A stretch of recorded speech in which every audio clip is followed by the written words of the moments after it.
Indonesia bukan sekadar negeri kepulauan yang kaya akan budaya dan alam, tapi juga rumah bagi kekuatan militer yang diam-diam terus diperkuat, termasuk sang monster baja, tank-tank tempur.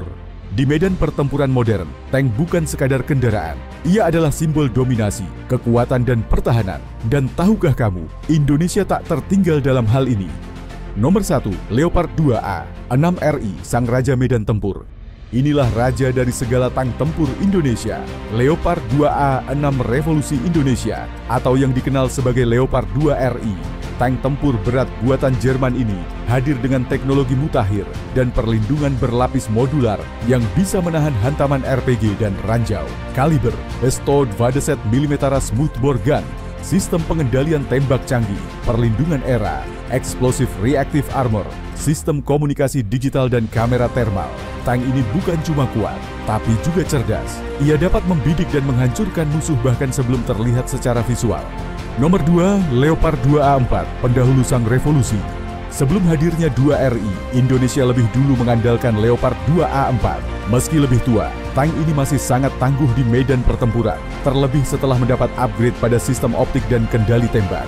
Mesin 1500 HP, jangkauan tembak efektif 4 km, kecepatan maksimum 68 km per jam.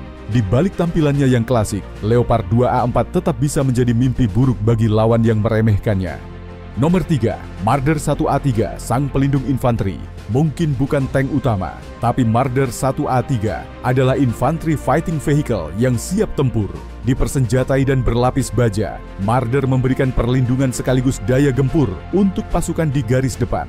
Meriam 20 mm RH-202, kapasitas hingga 10 personel. Sistem NBC Protection, nuklir biologi kimia. Kendaraan ini menyatu dengan pasukan infanteri, menjadi pelindung sekaligus penggempur garis depan. Nomor 4, AMX-13, sang senior yang masih aktif. Sudah hadir sejak era lama. AMX-13 adalah tank ringan, asal Prancis yang masih dipertahankan dalam jumlah terbatas. Meskipun usianya sudah uzur, namun modifikasi dan perawatan menjadikannya tetap relevan di medan tertentu. Meriam 75 mm atau 105 mm, cocok untuk mobilitas tinggi dan wilayah sempit. Masih aktif dalam tugas pengintaian atau pelatihan. Tank ini adalah bukti bahwa umur bukan penghalang untuk tetap berkontribusi bagi bangsa. Nomor 5, Harimau Medium Tank, kebanggaan anak bangsa. Dan inilah yang paling ditunggu, Harimau Medium Tank, hasil kerja sama Indonesia dengan Turki.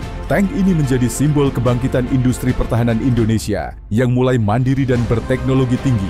Meriam Stoe 5 mm, berat 30-35 ton, ideal untuk geografis Indonesia. Dilengkapi dengan fire control system modern, dirakit di dalam negeri oleh PT Pindad. Harimau bukan sekadar tank, tapi bukti bahwa bangsa ini mampu berdiri di atas kaki sendiri, membangun kekuatan dari nol. Tank-tank ini adalah garda terdepan, baja yang melindungi Nusantara. Mereka bukan hanya besi dan mesin, tapi simbol kekuatan, teknologi, dan tekad bangsa untuk menjaga kedaulatan. Indonesia mungkin diam, tapi jangan pernah anggap kami lemah. Jangan lupa like, komen, dan subscribe. Sampai jumpa di video selanjutnya.